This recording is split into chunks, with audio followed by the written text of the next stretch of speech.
مرحبا، وصفة اليومية راح تكون مقبلات سريعة تستخدم ويا النواشف والمشاوي.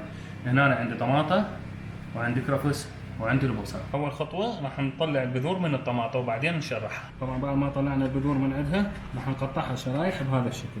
طبعا يعني رفع الشرايح مالتها حسب رغبتكم. هسه راح نبلش بالبصل وايضا الشرايح جوليان يكون بهذا الرفع، ومثل ما قلنا الرفع راح يكون حسب رغبتكم. هسه نقلنا البصل ويا الطماطم، خلينا نروح نحضر الكرفس. هسه نبدي نفرم الكرفس، مو شرط يكون ناعم، عادي يعني حتى لو بهذا الرفع هيك طبيعي جدا. ونضيف الكرفس. هسه ايش عندنا؟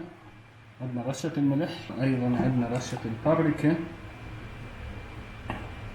وزيت الزيتون، زيت الزيتون وزيت الزيتون. هسه راح نقلب، لازم نقلب تقليبه ممتازة حتى يعطينا اللمعة والتغير باللون، هذا اللي يفتح الشهية. وهسه طبق السلطة صار جاهز عندنا.